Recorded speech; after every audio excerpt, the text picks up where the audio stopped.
नमस्कार दोस्तों, स्वागत है यूट्यूब चैनल गोकुल स्टडी में। और कैसे हैं आप सब? एकदम अच्छे होंगे, एकदम बढ़िया होंगे और पढ़ाई आपकी बढ़िया चल रही होगी। सबसे पहले तो बधाई हो आपको। और बधाई का कारण क्या है? क्योंकि आप लोग इसको शेयर करते हो, इसलिए आपके लिए बहुत बहुत थैंक यू, बहुत बहुत बधाई आपको। क्योंकि आप लोग इसको शेयर भी करते हो और कमेंट्स भी करते हो इसमें कि वीडियो आपको कैसा लगा। कंप्लीट हम पढ़ रहे हैं एकदम बेसिक से अच्छे स्टैंडर्ड लेवल तक। तो आपने देखा होगा जितने अपने लास्ट वीडियो हुए हैं, किस तरीके से हमने किस स्टैंडर्ड से पढ़ने की कोशिश की है। तो आप लोग इसको शेयर करते हो, उसके लिए आपको थैंक यू, धन्यवाद आपका। आज हम पढ़ने वाले हैं राष्ट्रपति की और शक्तियाँ क्या क्या बची हुई हैं, उनके बारे में हम कंप्लीट आज कर लेंगे। सारी शक्तियों के बारे में कंप्लीट हम लोग पढ़ लेंगे।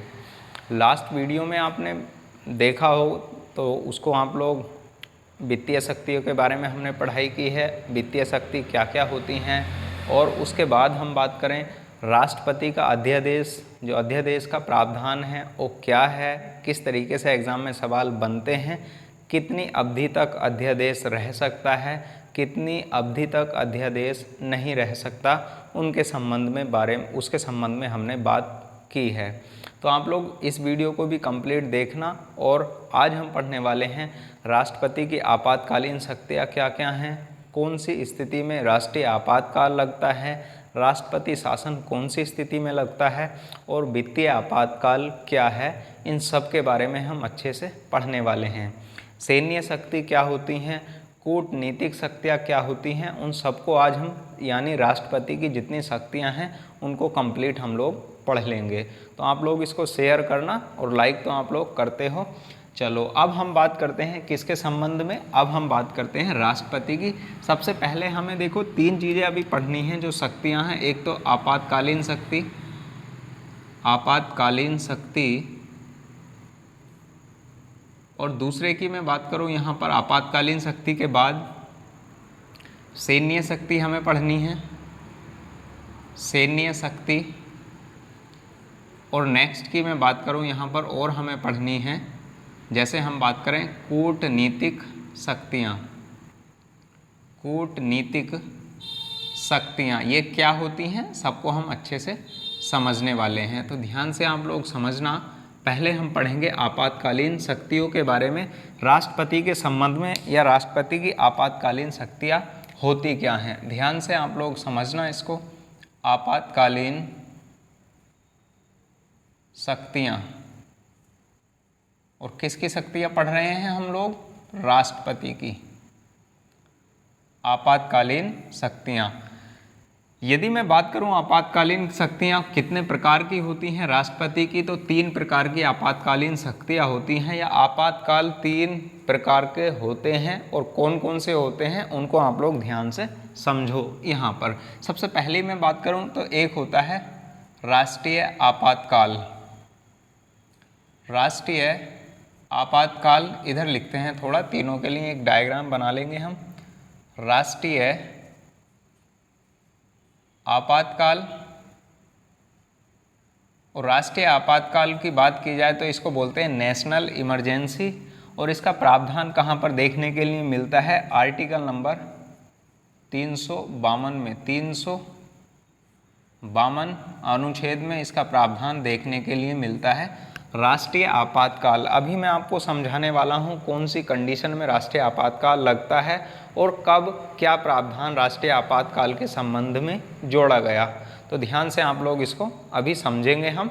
तो अभी पहले डायग्राम को आप लोग समझ लो और उसके बाद हम बात करें किसकी। यहाँ पर आता है राष्ट्रपति, राष्ट्रपति शासन या राष्ट्रपति शासन,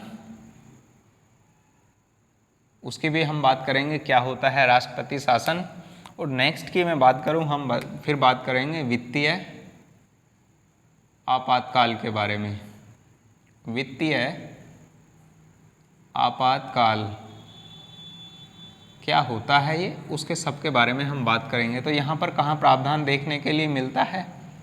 अनुच्छेद 356 में प्रावधान इसमें देखने के लिए मिलता है राष्ट्रपति शासन या राष्ट्रपति आपातकाल। और उसके बाद मैं बात करूं वित्तीय आपातकाल का प्रावधान कहाँ देखने के लिए मिलता है, अनुच्छेद 360 में यहाँ देखने के लिए मिलता है। अब हम समझते हैं किसके संबंध में, ये थी हमारी बात डायग्राम की कि कौन कौन से आपातकाल के प्रावधान हैं राष्ट्रपति के संबंध में। तो 3 प्रकार की आपातकाल की शक्तियां हैं। पहली शक्ति की मैं बात करूं राष्ट्रीय आपातकाल है, दूसरा राष्ट्रपति शासन या राष्ट्रपति आपातकाल, और थर्ड की मैं बात करूं वित्तीय आपातकाल है।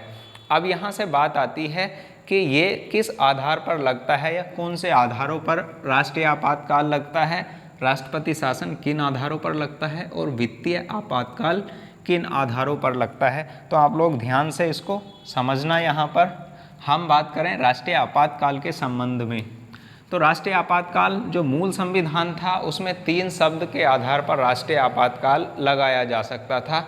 और कौन कौन से शब्द हैं उनको आप लोग ध्यान से यहाँ पर समझो कौन कौन से हैं। राष्ट्रीय आपातकाल की मैं बात करूँ तो 3 शब्द यहाँ देखने के लिए मिलते हैं। सबसे पहला है युद्ध, और अगला है बाह्य आक्रमण, बाह्य आक्रमण, और यानी किसी भी अन्य देश से युद्ध हो जाता है या फिर कोई बाहर से आक्रमण कर देता है तो उसके संबंध में युद्ध या फिर बाह्य आक्रमण के संबंध में राष्ट्रीय आपातकाल लगाया जा सकता है। और तीसरे की मैं बात करूं, यहाँ मूल संविधान में क्या प्रावधान था, आंतरिक अशांति, आंतरिक अशांति, ये शब्द यहाँ देखने के लिए मिलता है कि आंतरिक, ये 3 आधार यहाँ देखने के लिए मिलते हैं मूल संविधान में कि इन 3 आधारों पर राष्ट्रीय आपातकाल लगाया जा सकता था राष्ट्रपति के द्वारा, युद्ध के स्थिति में, बाह्य आक्रमण की स्थिति में और आंतरिक अशांति की स्थिति में। अब ये देखा गया सबसे अधिक बार जो इसका प्रयोग किया गया आंतरिक अशांति जैसे शब्दों के मामले में भारत की स्थिति को क्या कर दिया गया, आपातकाल की या राष्ट्रपति की जो आपातकाल की शक्ति थी, राष्ट्रीय आपातकाल के संबंध में राष्ट्रपति की जो शक्ति थी वो आंतरिक अशांति के आधार पर इसको कमज़ोर माना गया और कई बार राष्ट्रीय आपातकाल का प्रावधान यहाँ कर दिया गया। हालांकि आंतरिक अशांति के तौर पर इंदिरा गांधी की सरकार में लगाया गया था 1975 में, उसकी भी हम बात कर लेंगे। तो इस कंडीशन को देखकर, आंतरिक अशांति जैसे शब्दों को देखकर, ताकि इसका और अधिक दुरुपयोग आगे ना किया जाए, तो इसके स्थान पर आंतरिक अशांति शब्द को हटाकर यहाँ दूसरा शब्द जोड़ दिया गया और उसकी हम बात करते हैं। वह कौन सा शब्द था जो आंतरिक अशांति के स्थान पर आया और किस संविधान संशोधन के द्वारा आया और उस समय सरकार किसकी थी। तो यहाँ पर देखने के लिए ये मिलता है कि आंतरिक अशांति के कारण आगे राष्ट्रीय आपातकाल या राष्ट्रपति की राष्ट्रीय आपातकाल के संबंध में अधिकार कमज़ोर ना हो, तो आंतरिक अशांति शब्द को हटाकर कौन सा शब्द जोड़ दिया गया यहाँ, तो मोरारजी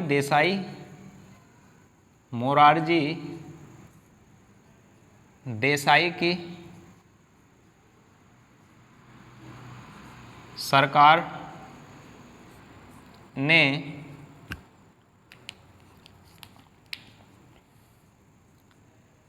1978 में 44वें संविधान संशोधन, 44वें कॉन्स्टिट्यूशन अमेंडमेंट से आंतरिक अशांति शब्द को हटाकर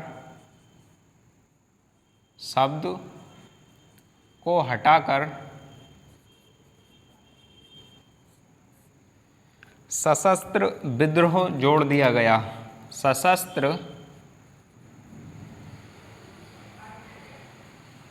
विद्रोह शब्द जोड़ दिया गया। विद्रोह शब्द जोड़ दिया गया।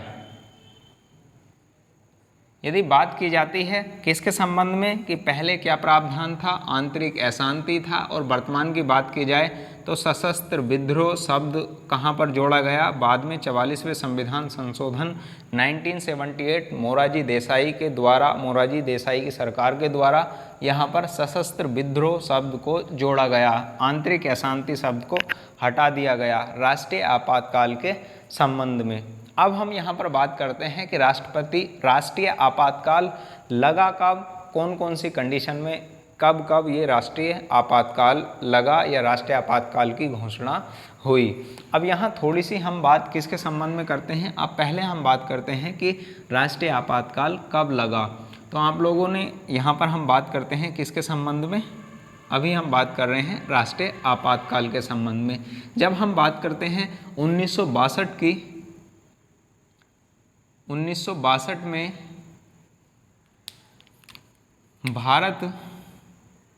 भारत चीन के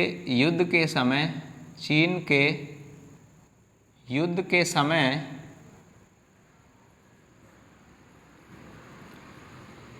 राष्ट्रीय आपातकाल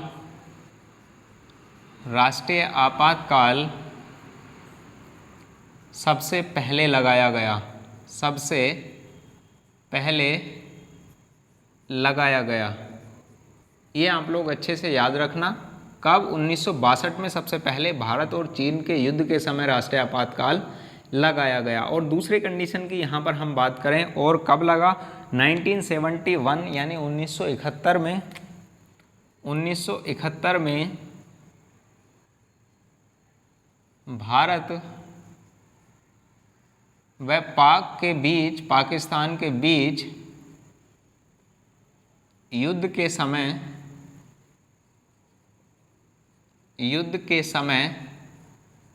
राष्ट्रीय आपातकाल लगाया गया।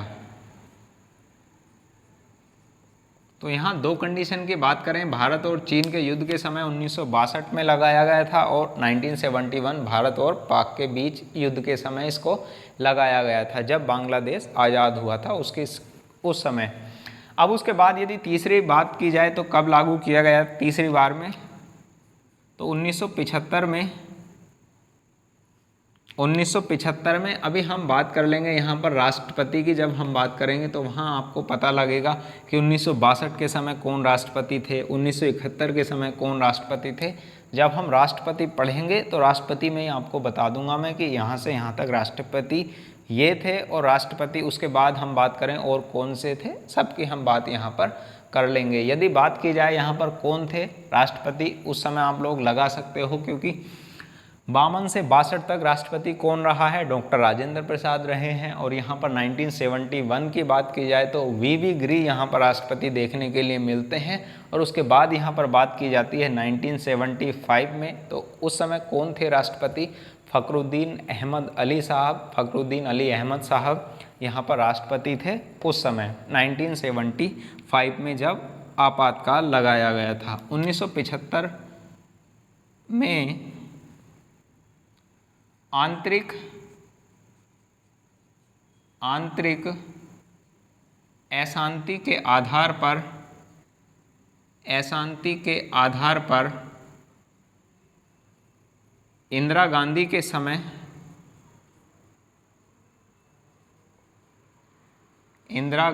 समय राष्ट्रीय आपातकाल लगाया गया, राष्ट्रीय आपातकाल लगाया गया। ये भी आप लोग अच्छे से याद रखना। 3 कंडीशन में लगा है राष्ट्रीय आपातकाल, 1962 में, 1971 में और 1975 में लगाया गया था। उस समय यदि बात की जाए कौन थे, राष्ट्रपति फ़खरुद्दीन अली अहमद साहब थे, और प्रधानमंत्री की बात की जाए तो इंदिरा गांधी उस समय प्रधानमंत्री थीं।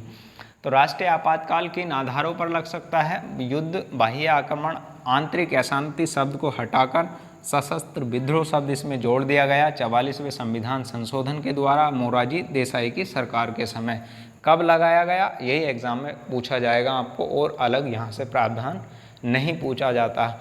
अब ये कई बार पूछ लेता है कि क्या राष्ट्रीय आपातकाल के समय, जब राष्ट्रीय आपातकाल लगता है तो उस समय मौलिक अधिकारों में कौन से मौलिक अधिकार हनन होते हैं, या फिर उल्टा सवाल पूछता है यहाँ ऐसे कौन से मौलिक अधिकार हैं जो राष्ट्रीय आपातकाल के समय भी निलंबित नहीं होते हैं। तो उनको भी आप लोग यहाँ याद रख लेना अच्छे से। उनकी मैं बात करूँ तो कौन से मौलिक अधिकार हैं, आर्टिकल नंबर 20 और आर्टिकल नंबर 21।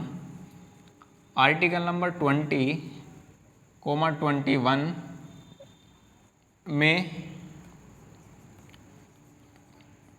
दिए गए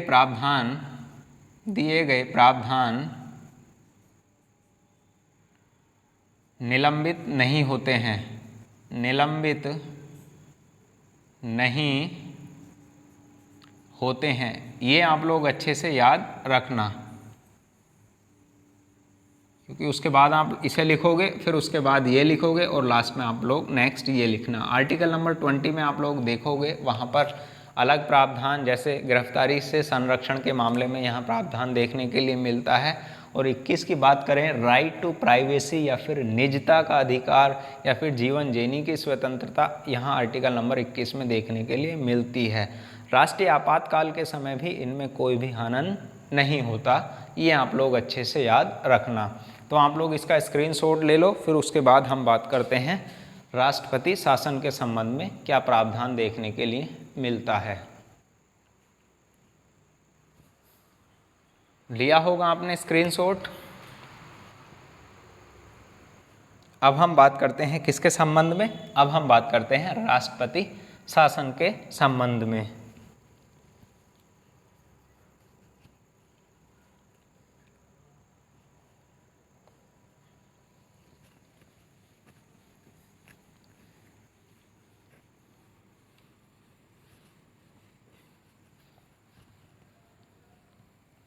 और उससे पहले आप लोग ये बात थोड़ी सी याद रख लो, ये कब तक अनुमोदन इसका कराना संसद से ज़रूरी होता है, ये आप लोग इसके साथ याद रख लेना। यानी राष्ट्रीय आपातकाल जब लगाया जाता है, राष्ट्रीय आपातकाल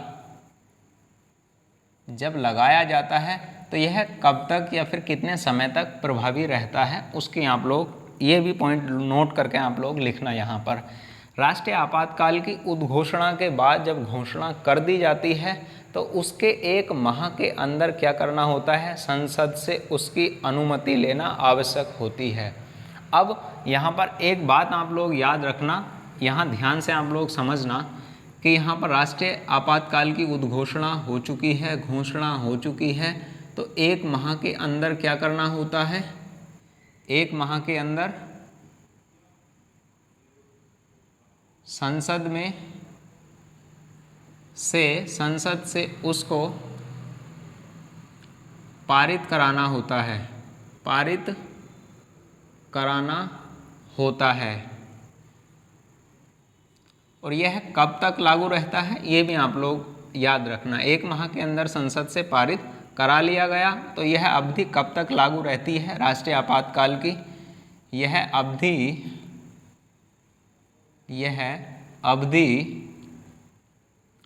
6 माह तक लागू रहती है। ये आप लोग अच्छे से याद रखना, 6 माह तक लागू रहती है यह अवधि। अब उसके बाद यदि अवधि को बढ़ाना है तो फिर अगले 6 माह के लिए क्या करना होगा, वापस से संसद का अनुमोदन लेना होगा, इसकी कंडीशन ये है।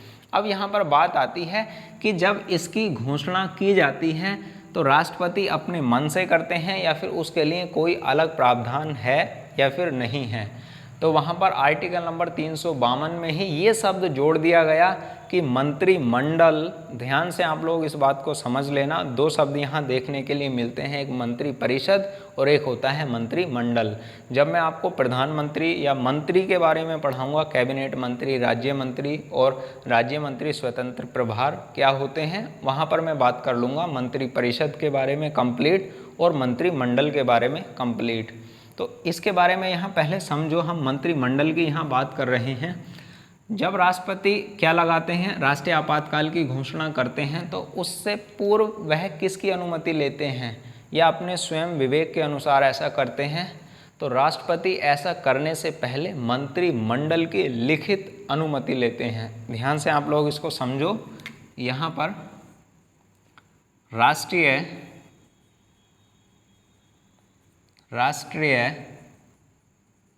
आपातकाल की उद्घोषणा के लिए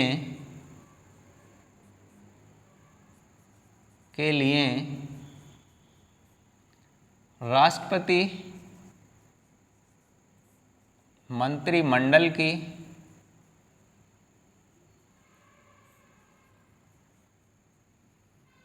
लिखित अनुमति से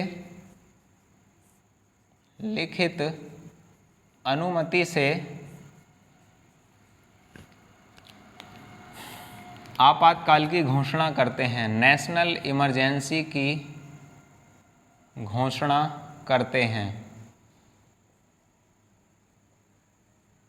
ये भी आप लोग अच्छे से याद रखना। मैं बात वहाँ पर कर लूँगा कि मंत्रिमंडल कब शब्द सामने आया, वहाँ हम बात कर लेंगे जब पढ़ेंगे किसके संबंध में, मंत्रिमंडल और मंत्रिपरिषद में अंतर जब हम लोग पढ़ेंगे। और लिखित अनुमति से ही नेशनल इमरजेंसी की घोषणा करते हैं, और उसके बाद जो ये 1 माह के अंदर क्या की जाती है, इस अनुमति को संसद से पारित कराना होता है। ये आप लोग ध्यान से समझ लेना। तो ये कंडीशन में ऐसा कर सकते हैं राष्ट्रीय आपातकाल के संबंध में राष्ट्रपति। इसका आप लोग स्क्रीनशॉट ले लो। फिर हम बात करते हैं किसके संबंध में, राष्ट्रपति आपातकाल या राष्ट्रपति शासन के संबंध में। तो ध्यान से आप लोग उसको भी समझना, कहाँ पर प्रावधान देखने के लिए मिलता है। आर्टिकल नंबर 356 में प्रावधान देखने के लिए मिलता है। किसकी हम बात कर रहे हैं, राष्ट्रपति शासन। और कहाँ प्रावधान है इसका प्रावधान है अनुच्छेद 356 में प्रावधान यहाँ पर देखने के लिए मिलता है। अब बात हम करें यहाँ पर राष्ट्रपति शासन कब लग सकता है और कब नहीं लग सकता। तो इसकी घोषणा कब की जाती है, इसकी घोषणा की जाती है यदि किसी भी राज्य में सरकार संविधान के अनुसार कार्य नहीं कर रही है या संविधान का अतिक्रमण कर रही है, तो राष्ट्रपति राज्यपाल की अनुशंसा से उस राज्य में क्या कर सकता है, राष्ट्रपति शासन की घोषणा जारी कर सकता है। या वहाँ पर संवैधानिक तंत्र विफल हो चुका है, उसके संबंध में राज्यपाल राष्ट्रपति को रिपोर्ट देता है और राज्यपाल की रिपोर्ट के अनुसार राष्ट्रपति क्या करते हैं, उस राज्य में राष्ट्रपति शासन की उद्घोषणा करते हैं या फिर घोषणा करते हैं। ये प्रावधान कहाँ पर देखने के लिए मिलता है, आर्टिकल नंबर 356 या फिर 356 में प्रावधान ये देखने के लिए मिलता है। तो आप लोग इसको समझना, यह लगता कब है उसको आप लोग समझो। यह राज्य में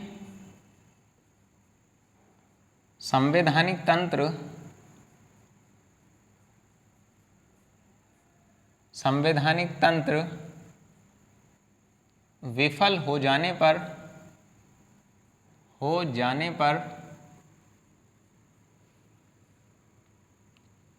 राज्यपाल की रिपोर्ट के अनुसार राष्ट्रपति संबंधित राज्य में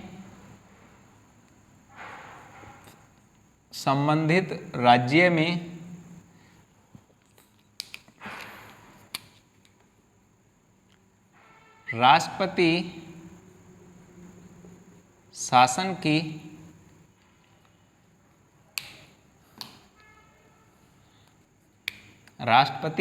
की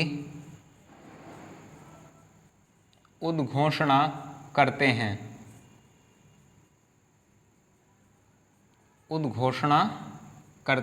ये भी आप लोग अच्छे से याद रख लेना।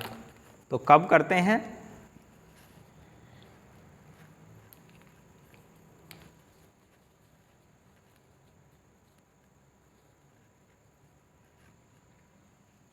और किसके अनुसार करते हैं? राज्यपाल की रिपोर्ट के अनुसार राष्ट्रपति संबंधित राज्य में राष्ट्रपति शासन की उद्घोषणा करते हैं। और इसकी संवैधानिक की बात की जाए, संसद की बात की जाए, तो संसद से कब अनुमोदन लेना होता है? तो 2 माह के अंदर क्या करना होता है? अनुमोदन ले लेना आवश्यक होता है। ध्यान से आप लोग समझना, इसका अनुमोदन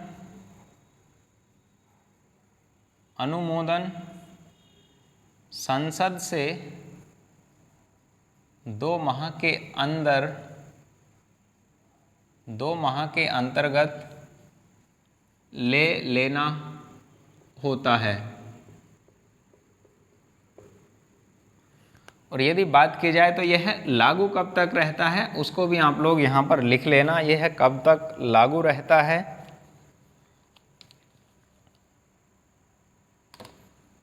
लागू की बात की जाए तो यह कब तक लागू रहता है, तो इसकी बात करें हम तो यह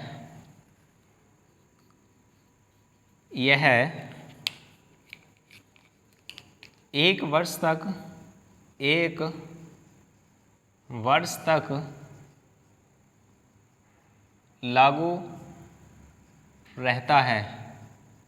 यदि उससे पहले ही सरकार क्या हो जाती है? बना ली जाती है, राज्य में संवैधानिक तंत्र के अनुसार सरकार प्रॉपर चलती है, तो ये क्या हो जाता है? समाप्त हो जाता है, इसकी समाप्ति की जा सकती है। अब बात आती है कि 1 वर्ष के अंदर भी यह नहीं हुआ है, तो उसके बाद भी क्या इस अवधि को बढ़ाया जा सकता है या फिर नहीं बढ़ाया जा सकता? तो बिल्कुल बढ़ाया जा सकता है। इसकी अनुमति वापस फिर से संसद से लेनी होगी यदि इस अवधि को 1 वर्ष से अधिक बढ़ाया जाता है तो। अब ये राष्ट्रपति शासन कब या अधिकतम कितने समय तक लागू रह सकता है, तो उस कंडीशन को भी आप लोग याद रख लेना। राष्ट्रपति शासन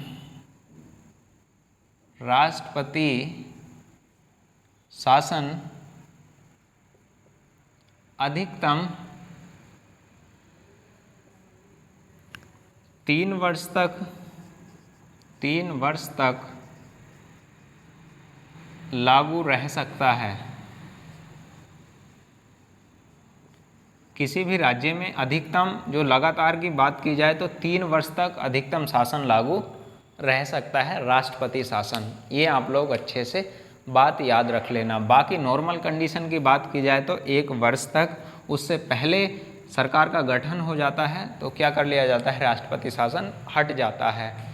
अब बात की जाती है यहाँ पर सबसे पहले इसको लागू कहाँ पर किया गया, उसकी हम यहाँ बात करते हैं। तो सबसे पहले की बात हम करें तो 1951 में यहाँ पर सबसे पहले कब लगाया गया? तो सबसे पहले 1951 में पंजाब राज्य में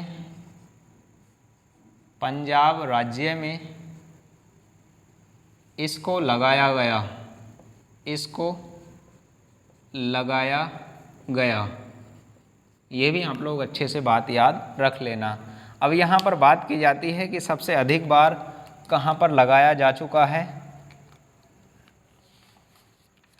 सबसे अधिक बार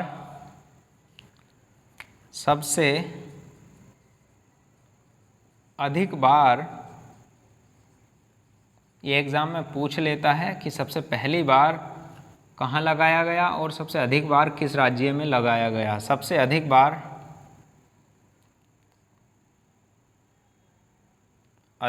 राष्ट्रपति शासन उत्तर प्रदेश में लगाया गया है। और कितनी बार? राष्ट्रपति शासन 10 बार लगाया जा चुका है। कहाँ पर? उत्तर प्रदेश में। ये भी आप लोग अच्छे से बात याद रख लेना। डेट नहीं पूछता है तो आप लोग सबसे अधिक बार उत्तर प्रदेश में लगाया जा चुका है, सबसे पहले पंजाब राज्य में लगाया गया 1951 में। ये आप लोग याद रख लेना। ये थी राष्ट्रपति शासन के संबंध में अनुच्छेद 356 के अनुसार राष्ट्रपति शासन लगाया जा सकता है। इसका स्क्रीनशॉट आप लोग लीजिए, फिर उसके बाद हम बात करते हैं वित्तीय आपातकाल के संबंध में। क्या है वित्तीय आपातकाल की शक्ति?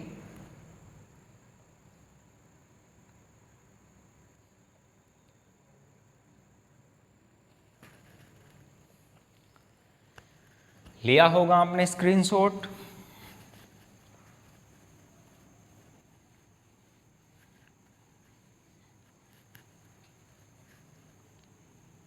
अब हम बात करते हैं वित्तीय आपातकाल। वित्तीय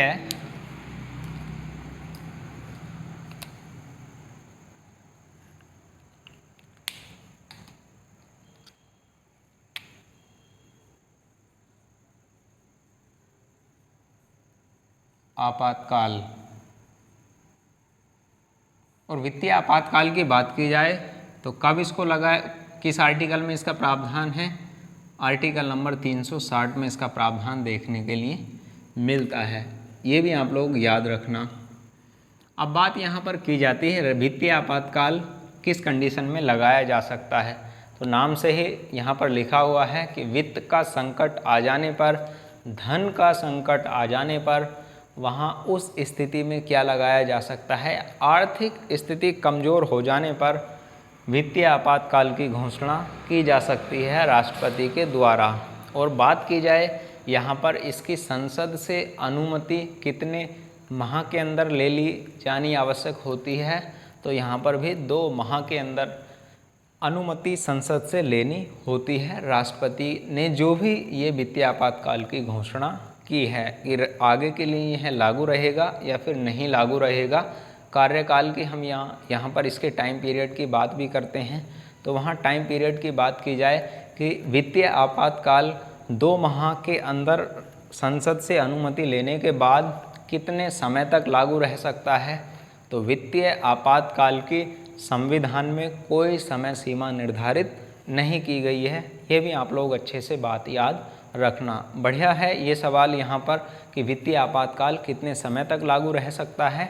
तो वहाँ बात आती है कि कोई भी समय सीमा कहाँ पर नहीं दी गई है। संविधान में वित्तीय आपातकाल की कोई भी समय सीमा नहीं दी गई है। ये आप लोग अच्छे से याद रखना। अब बात यहाँ पर हम करें वित्तीय आपातकाल, वित्तीय आपातकाल वित्त का संकट आ जाने पर, वित्त का संकट आ जाने पर, वित्तीय आपातकाल वित्त का संकट आ जाने पर लगाया जाता है या इसकी घोषणा की जाती है। किसके द्वारा? राष्ट्रपति के द्वारा। तो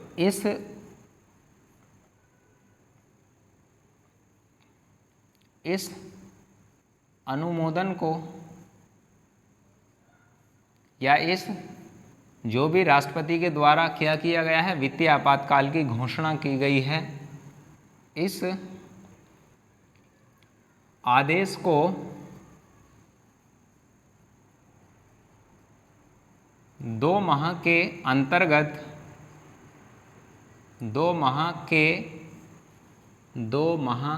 अंतर्गत संसद से अनुमोदित कराना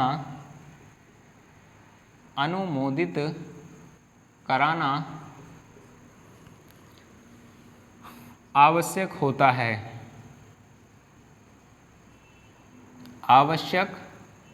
है। ये आप लोग अच्छे से बात याद रखना यहाँ पर। अब बात आती है कि कितने समय तक वित्तीय आपातकाल लागू रह सकता है और कब लगाया गया वित्तीय आपातकाल, उसकी कंडीशन की हम यहाँ पर बात कर लें।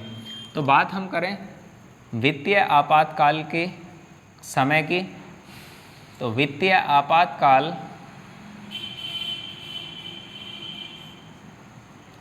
के समय का निर्धारण संविधान में नहीं किया गया है, नहीं किया गया है, यानी देखने के लिए नहीं मिलता है। वित्तीय आपातकाल कितने समय तक लागू रह सकता है। अब बात हम करें यहाँ पर कि कब लगाया गया है वित्तीय आपातकाल, कभी लगाया गया है या फिर नहीं लगाया गया, उसके संबंध में यहाँ हम बात करें तो वित्तीय आपातकाल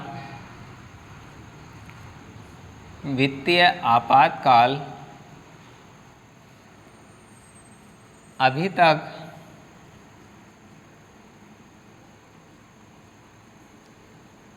एक भी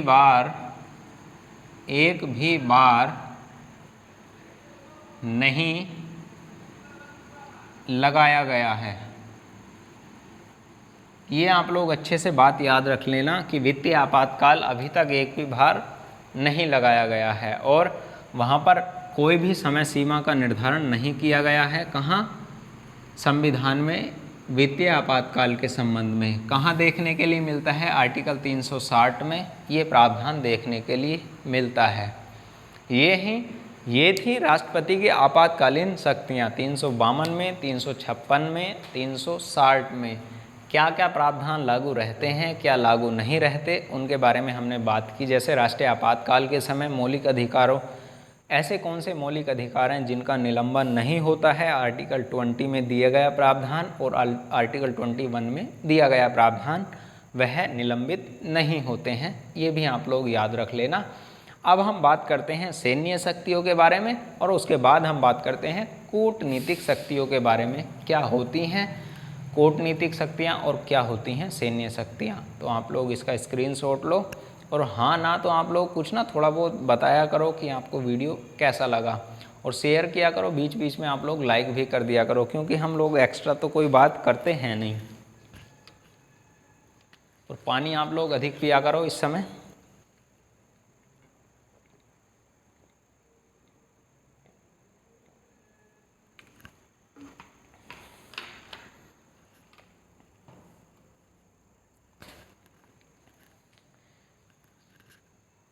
लिया होगा आपने स्क्रीनशॉट।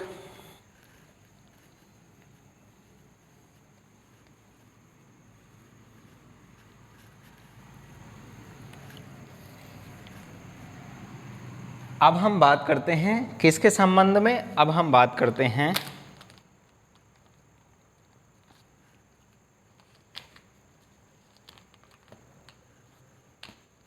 सैन्य शक्तियों के बारे में।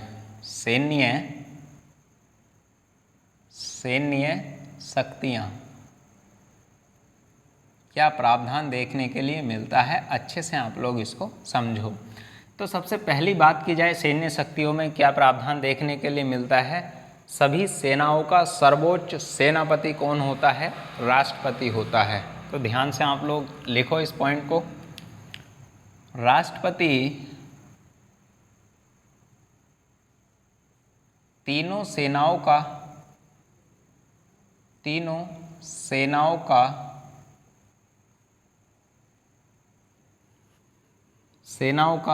सेना प्रमुख होता है। सेना प्रमुख होता है, ये भी आप लोग याद रख लेना। अब हम बात यहाँ करें दूसरी कंडीशन में, सभी या सेनाओं के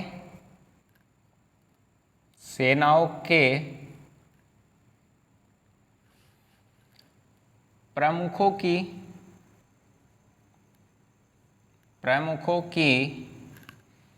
नियुक्ति करता है।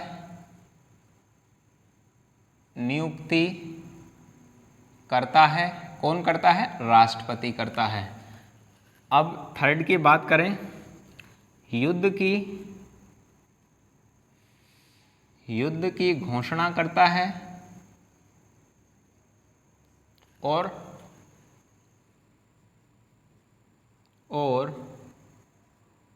युद्ध की समाप्ति की घोषणा करता है। समाप्ति की घोषणा करता है।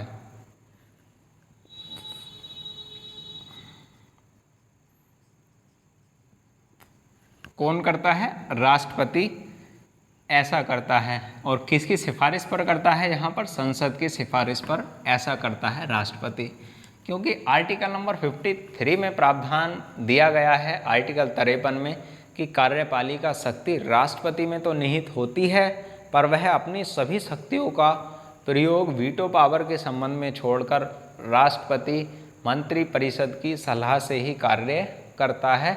ये भी आप लोग अच्छे से याद रख लेना, क्योंकि हमने कंप्लीट पहले आर्टिकल पढ़े, आर्टिकल में किस आर्टिकल में क्या प्रावधान देखने के लिए मिलता है, और उसके बाद हम शक्तियों के बारे में कंप्लीट पढ़ रहे हैं। तो आप लोग समझ गए होंगे इसको, ये कौन कौन सी कंडीशन होती हैं सैन्य शक्तियों में। राष्ट्रीय, तीनों सेनाओं का सर्वोच्च, ये राष्ट्रीय लिखा है, ये राष्ट्रपति होना चाहिए यहाँ पर, है ना। सही करना है इसको, बार बार जैसे कोई भी शब्द थोड़ा सा इधर उधर भूल जाए ना, तो आप लोग उसको मैनेज किया करो या सही लिखने की खुद भी कोशिश किया करो। राष्ट्रपति तीनों सेनाओं का सेना प्रमुख होता है या सर्वोच्च कमांडर होता है, ये आप लोग याद रखना। अब हम बात करते हैं कूटनीतिक शक्ति क्या है। कूटनीतिक, बार बार कूटनीतिक शब्द में प्रयोग कर रहा हूँ। तो पहली शक्ति की कूटनीतिक शक्तियों की हम बात करें तो जो अंतर्राष्ट्रीय मंच होते हैं, उन सभी अंतर्राष्ट्रीय मंचों पर राष्ट्रपति सर्वोच्च भारत का प्रतिनिधित्व करता है। जो जितने भी अंतर्राष्ट्रीय मंच होते हैं वहाँ पर क्या करता है? राष्ट्रपति प्रतिनिधित्व करता है भारत का। और बात करें और क्या कंडीशन है कूटनीतिक शक्तियों में, और दूसरी शक्ति क्या है? जितने भी राष्ट्रीय राजदूत होते हैं उनकी क्या करता है? नियुक्ति कौन करता है? राष्ट्रपति करता है। ये यहाँ पर देखने के लिए मिलती हैं कूटनीतिक शक्तियों में। तो यहाँ पर आप लोग ध्यान से लिखना उनको। कूटनीतिक शक्तियाँ,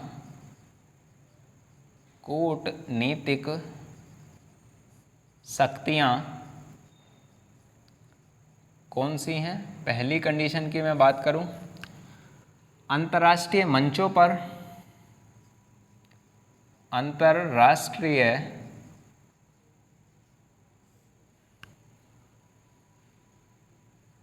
अंतर्राष्ट्रीय मंचों पर भारत का प्रतिनिधित्व करता है, प्रतिनिधित्व करता है।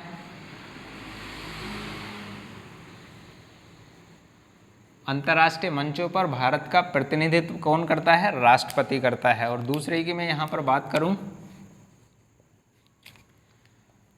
राष्ट्रीय राजनयिक या राष्ट्रदूतों की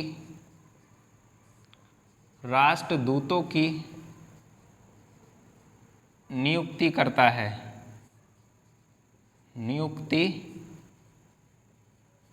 कौन करता है? राष्ट्रपति। जो राष्ट्रदूत होते हैं उनकी नियुक्ति करता है किसी अन्य देश में, या फिर भारत में जो आते हैं अन्य देश के, उनकी भी नियुक्ति कौन करता है? राष्ट्रपति ही करता है। ये भी आप लोग अच्छे से याद रख लेना।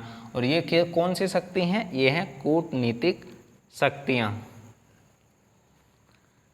और एक अच्छे से पॉइंट यहाँ पर याद रख लेना, बढ़िया पॉइंट है, अंतर्राष्ट्रीय संधि या समझौते, अंतर्राष्ट्रीय संधि या समझौते राष्ट्रपति के नाम से किए जाते हैं, राष्ट्रपति के नाम से किए जाते हैं। ये आप लोग अच्छे से याद रख लेना। ये हैं कूटनीतिक शक्तियाँ। तो सारी शक्तियों की कंप्लीट हमने बात की है। कोई आपको और पॉइंट ऐसा लगता है कि इस पॉइंट के बारे में बात नहीं की है, तो आप लोग कमेंट बॉक्स में लिख सकते हैं, उसके लिए फिर हम बात कर लेंगे उसके संबंध में भी। कैसा लगा वीडियो आपको? कमेंट बॉक्स में आप लोग लिखना। और शेयर तो आप लोग करते हो, शेयर और किया करो, है ना। लाइक भी किया करो आप लोग इसको। और कमेंट में आपको लिखना है कि वीडियो आपको कैसा लगा। अगले वीडियो में हम बात करेंगे कौन कौन से राष्ट्रपति बने हैं, यानी हमारे राष्ट्रपति कौन कौन से हैं। डॉक्टर राजेंद्र प्रसाद के संबंध में सबसे पहले कब बने, कितनी बार बने, उनके और क्या क्या प्रावधान हैं, उनको भारत रत्न कब दिया गया और क्या प्रावधान देखने के लिए मिलता है, वीटो पावर का क्या इन्होंने प्रयोग किया है या फिर नहीं किया, उन सब की बात हम करेंगे। राष्ट्रपति को हम कंप्लीट पढ़ेंगे कि राष्ट्रपति कौन कौन से हमारे बने हैं, वर्तमान कौन से नंबर के राष्ट्रपति हैं कार्यकाल तौर पर, और व्यक्तिगत तौर पर कौन से राष्ट्रपति हैं, सब की हम बात अच्छे से करने वाले हैं। पर नेक्स्ट वीडियो में मिलते हैं। फिर नेक्स्ट वीडियो में आप लोग इसको शेयर करना, लाइक करना और कमेंट बॉक्स में लिखना कि वीडियो आपको कैसा लगा। Thank you, all the best. पढ़ते रहिए, मस्त रहिए, ज़बरदस्त रहिए और सुरक्षित रहिए। स्क्रीनशॉट आप लोग ले लो इसका। Thank you.